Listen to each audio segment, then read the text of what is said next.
20वीं सदी की सबसे दर्दनाक घटनाओं में से एक 1947 का भारत और पाकिस्तान का बंटवारा।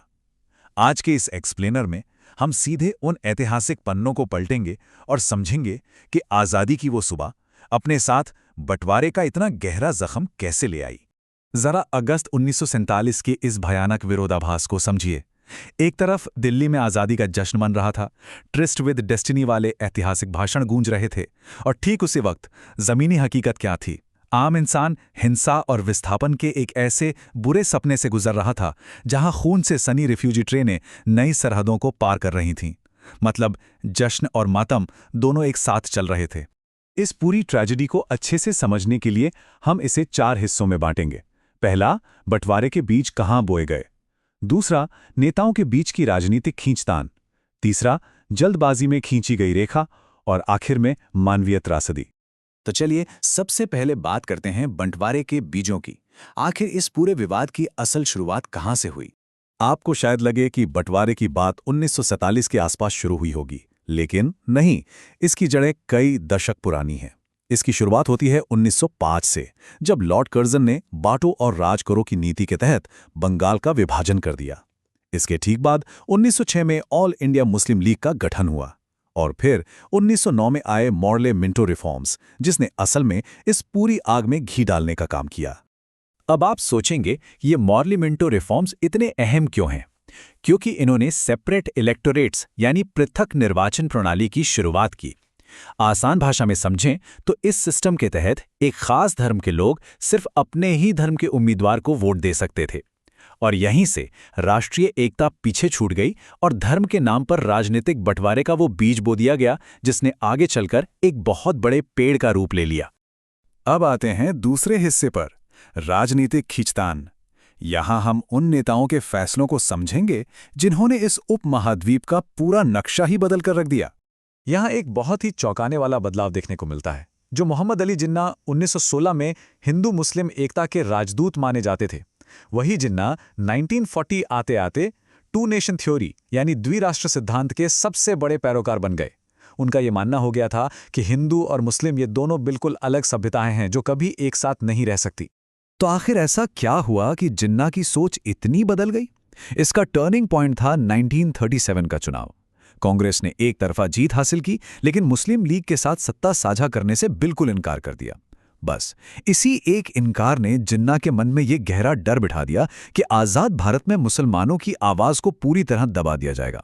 और इसी असुरक्षा के चलते 1940 के लाहौर रेजोल्यूशन में मुस्लिम लीग ने पहली बार आधिकारिक तौर पर एक अलग देश यानी पाकिस्तान की मांग कर डाली।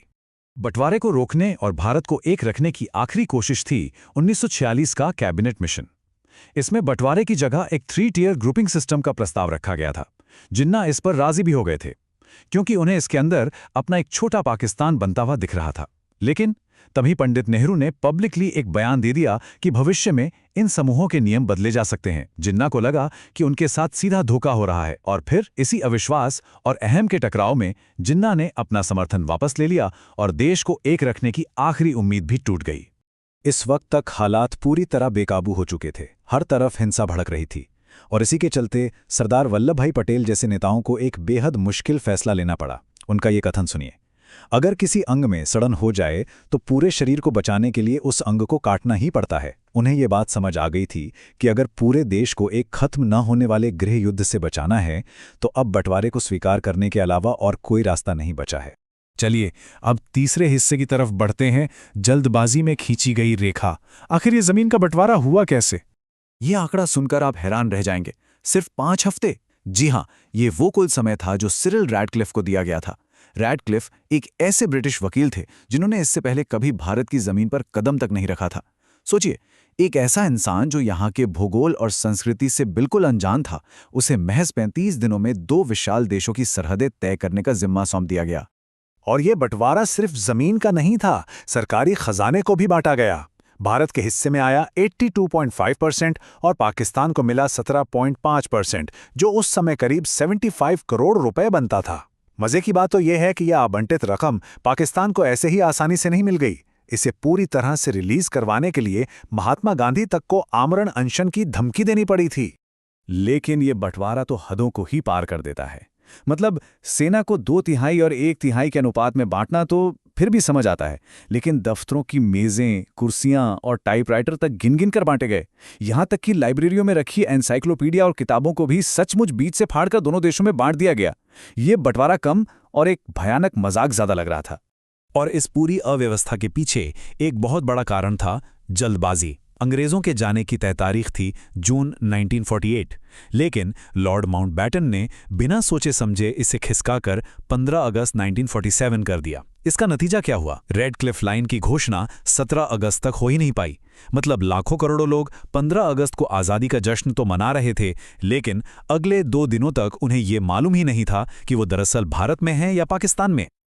और अब आते हैं इस एक्सप्लेनर के आखिरी और सबसे दर्दनाक हिस्से पर, मानवीय त्रासदी। इन राजनीतिक फैसलों की भारी कीमत आम इंसान ने कैसे चुकाई? कई लोगों को लगता है कि हिंसा आज़ादी के बाद शुरू हुई, लेकिन असल में खून खराबा 1 साल पहले ही अपने चरम पर पहुंच चुका था। 16 अगस्त 1946 को जिन्ना ने डायरेक्ट एक्शन डे का आह्वान किया, और इसके बाद कलकत्ता की सड़कों पर जो हुआ वो रोंगटे खड़े कर देने वाला था। सिर्फ 72 घंटों के भीतर 5000 से ज्यादा लोग मारे गए। इसने आने वाले उस खौफनाक मंजर की एक डरावनी झलक दिखा दी थी, जो सरहदें खिंचने के बाद पूरे उपमहाद्वीप में फैलने वाला था। अब जरा इस आंकड़े की गंभीरता को समझिए। 1.5 करोड़ लोग, ये कोई मामूली संख्या नहीं है। ये मानव इतिहास का सबसे बड़ा माइग्रेशन था। लाखों लोगों को रातों रात अपने पुरखों की जमीन, अपना घर बार छोड़ने पर मजबूर कर दिया गया। हाथों में बस जो थोड़ा बहुत सामान आ सका वो था, और आंखों में भविष्य का एक बहुत गहरा अनजाना डर। और इस जल्दबाजी का सबसे खौफनाक अंजाम ये था, करीब 15 से 20 लाख मासूम लोगों ने इस सांप्रदायिक हिंसा में अपनी जान गंवा दी। नेताओं ने जिस शांतिपूर्ण आज़ादी का सपना देखा था, वो ज़मीनी हकीकत में सिर्फ लाशों के ढेर में तब्दील हो चुका था। इस पूरी बर्बरता का सबसे भयानक रूप उन रिफ्यूजी ट्रेनों पर दिखा।